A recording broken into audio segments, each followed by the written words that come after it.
All right, there we are. Hey, Coach, start with, signing day, recruiting period. Just what did you need in this class? Just overall, how'd you feel you did? And did the fact that kids have an extra year now this year doesn't count against eligibility, has that changed recruiting any?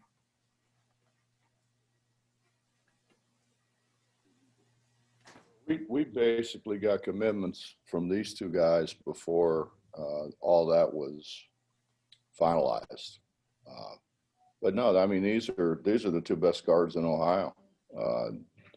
And we're going to need guards. Our guards, when you look, we're going to lose Taz, we're going to lose Sean, we're going to lose Jordan all in the same year. So we need some people that are ready to step in and play. Ethan Bach. Hey, Coach. Hope you're doing well. This is a two-part. It deals with Senny. How has Senny looked so far in practice, and what's your plan with him? Are you planning to redshirt him, or is he going to get some minutes in? Well, the original idea was to put him in Beckley prep and let him get another year of prep. And the more I thought about it, the more I thought, we just redshirt him and he'll get a lot more playing against Derek and Oscar and Isaiah than he will playing against some 6'3" guy. Not to knock Beckley prep, but I mean they just don't have 6'10" guys running around down there. So we decided to bring him in here so that he could play against those guys every day, and he's gotten better and better and better. And I think when you take a look at what could happen, this year's a free year. I mean, we could conceivably redshirt him next year, providing that Derek and Oscar are still around. And, then he's still got 4 more. So he could be a 6-year guy, probably the first in college basketball history. Ethan, did you have a follow-up or? No, that was it. Thank you, Coach. We'll go to Michael from WMOV.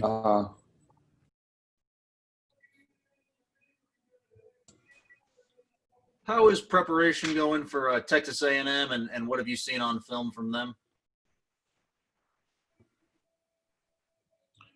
Well, when we found out the first time, we've had 2 or 3 different brackets or more over the course of this deal. When we first found out about it, we obviously got some A&M tape, and Buzz does a great job. They got better and better as last year went on.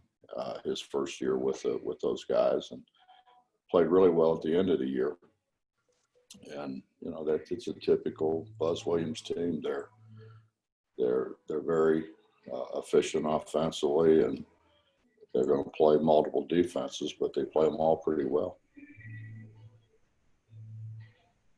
John Antonic. Hey, getting back to these 2 guys that you got from Ohio, what is it about Ohio guards that you like? Are they well coached? Are they tough? Do you like the recommendations you're getting? Why have you had so much success with them in the past?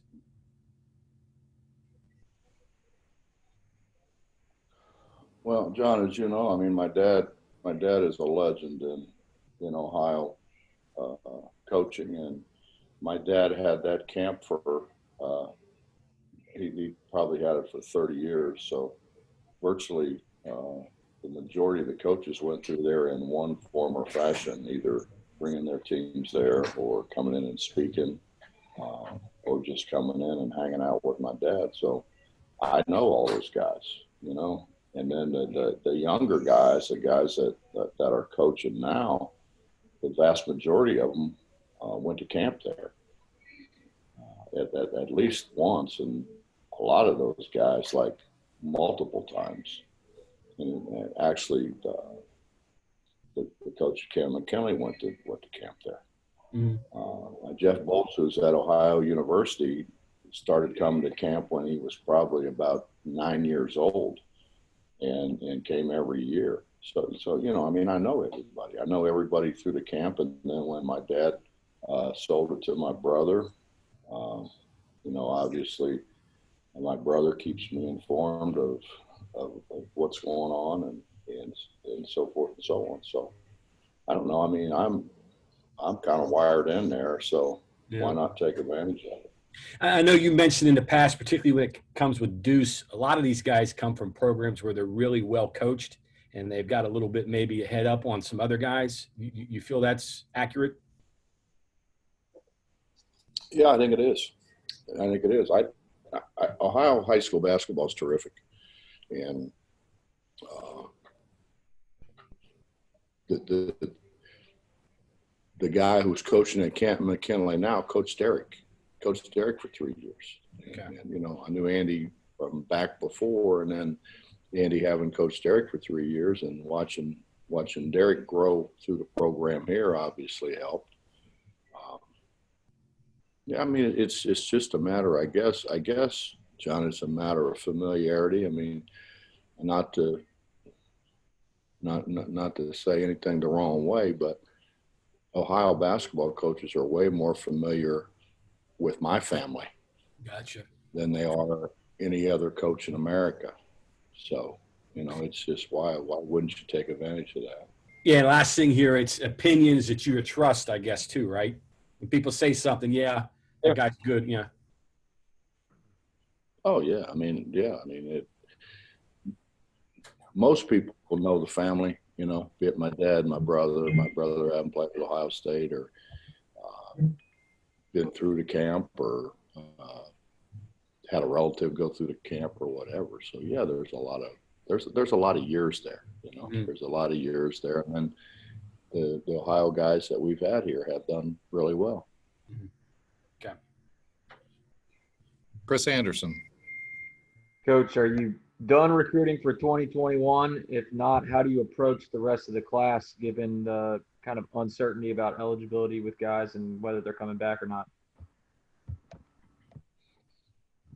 If you can find us a few more scholarships, we'll try to go recruit some more. But we're out of scholarships. These were our last 2 scholarships, and you know, with the rule that basically it's Taz and Gabe could come back if they want to, you know, and that's up in the air. I think that depends on what kind of other opportunities there are for them out there to go make money playing basketball. So, yeah, we're done. I mean, you're never done recruiting. I mean, we're still recruiting underclassmen. You know, if we weren't, we wouldn't be able to get anybody. Follow up on that. In football, I know there have been some discussion about potentially raising the total scholarship limit above the 85. Has there been any discussion that you've heard of for basketball, like a temporary raise? No, just giving the guys another year. You know, it's crazy. We actually went through a period in football and basketball where we were decreasing scholarships. You know, and now people, I haven't heard of any. I'm not on the football side, obviously, but I haven't heard. There's nothing on our side about adding scholarships. Greg Hunter. Bob, the minimum number of players you're going to need to play for a game, Mike Terry was just saying it's 7, but on the men's side, there could be an issue of if walk-ons count in that number. So what do you understand where your feelings about how that's going to work?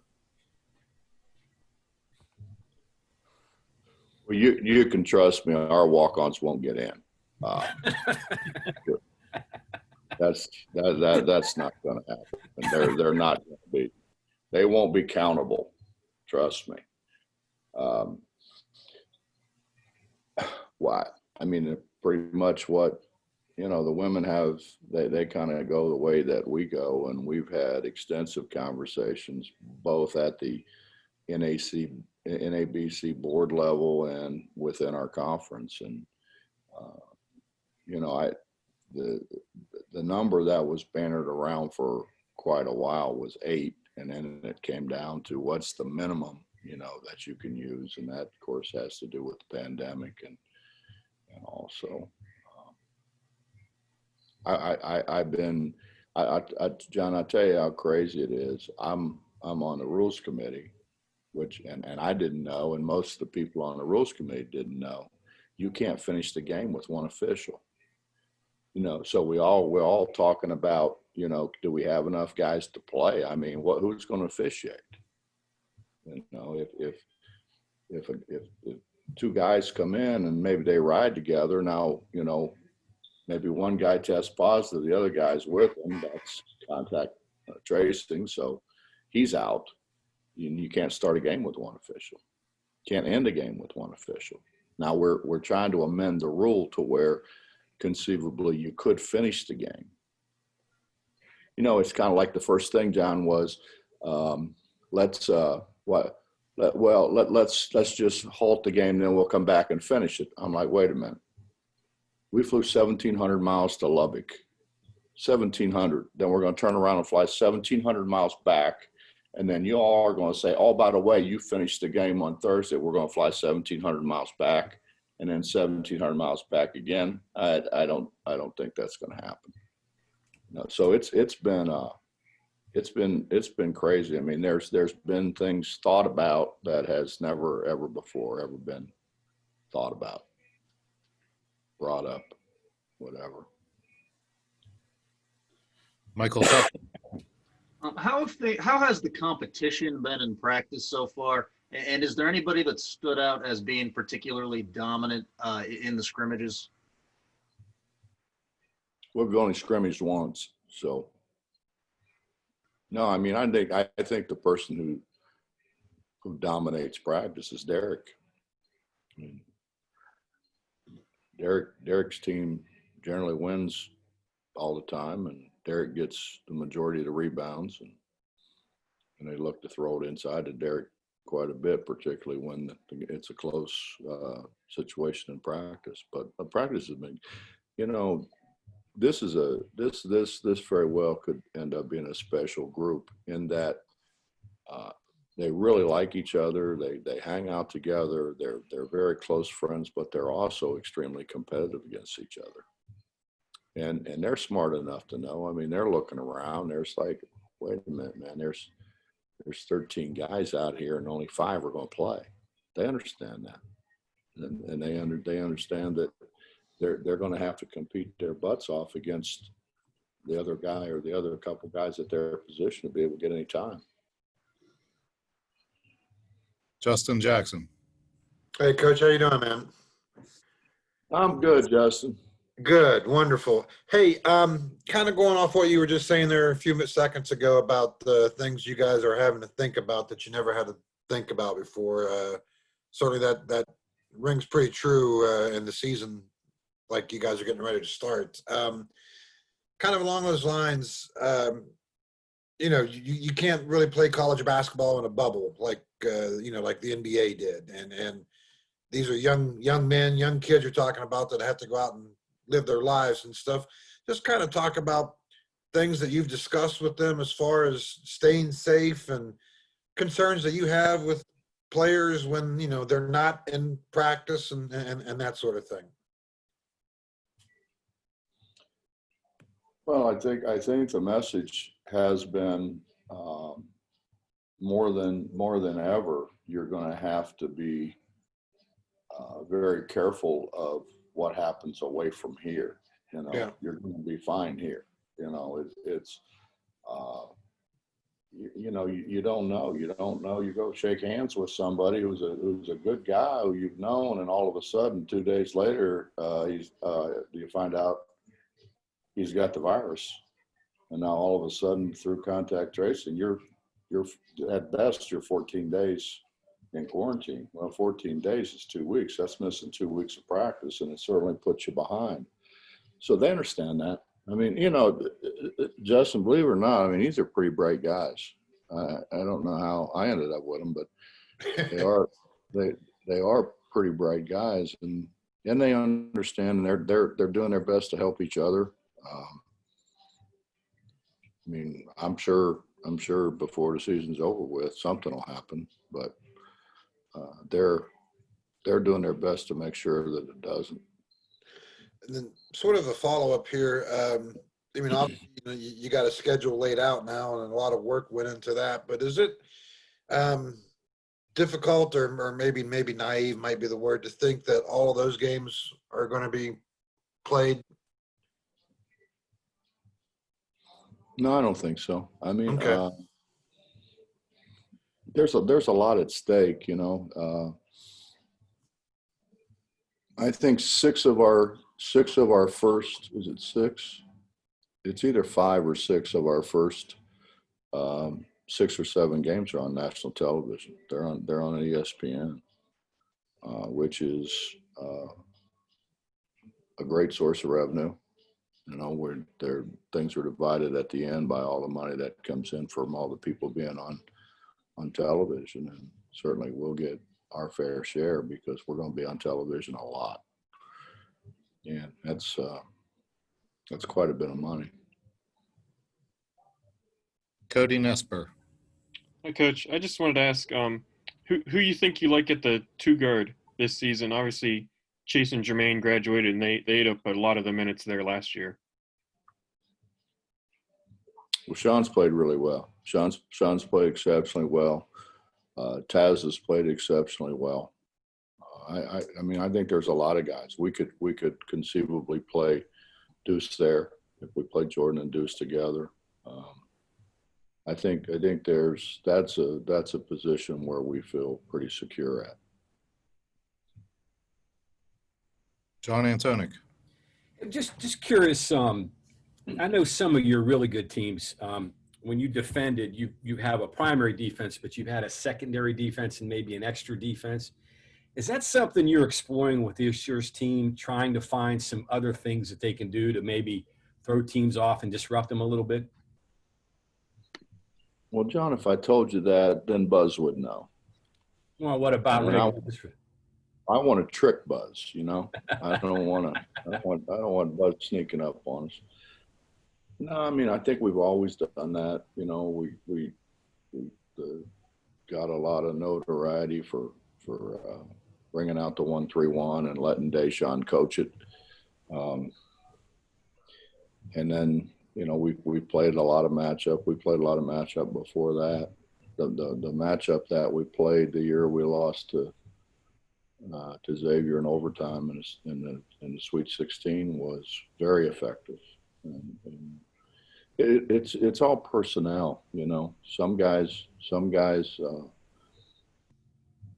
Deshaun and crew were terrific because they had a great understanding. You know, they had a great Kevin Jones had a great understanding how to play, and that so you can do more things with those guys who conceptualize the game better than most.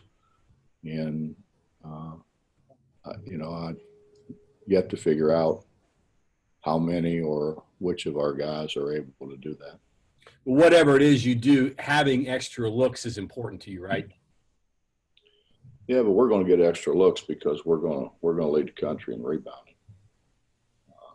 That's when I mean extra looks, I mean giving teams different defense. A different look. Yeah, we'll do. Yeah, I mean we've always done that. Yeah. Greg Hunter. Bob, I know that Jordan has talked about improving his shooting, improving his turnover to assist ratio from last season. What have you seen out of Jordan so far? Well, I mean, in all honesty, Jordan shot it poorly for Jordan last year, and did a great job this summer. I mean, he sent me videos of his shot to try to talk him through, you know, some of the things that I thought that would help him. He had a workout guy that his father knew that I kind of get a little bit leery of those guys sometimes, but he did a terrific job. He did a terrific job, and then he would call me and I'd kind of talk him through some of the things that I thought that would help Jordan. But he's shooting the ball really well. He's just not shooting it a lot, you know, but he's shooting it really well. When you got Taz on a wing and you got Sean on a wing, I mean, you probably ought to throw it to them because they're really making shots. But I think Jordan shot it very well. He's going to work on what he needs to work on. I think that's the thing. And he's, you know, his understanding and I mean this in the right way. Jordan was a point guard in high school in name only. You know, he had to score. He had to score for his team to win. And he had to have the ball all the time for his team to win. And you know, then as you continue to move up the basketball ladder, so to speak, you've got to do more than that, and you're asked to do more than that. And then all of a sudden, you walk into a situation, you're like, wow, these guys are good, you know. And the smart guys figure out, what can I do to help this team? And certainly Jordan's a smart guy, so he's trying to figure out how he can help our team the most, because that translates into more minutes. John, you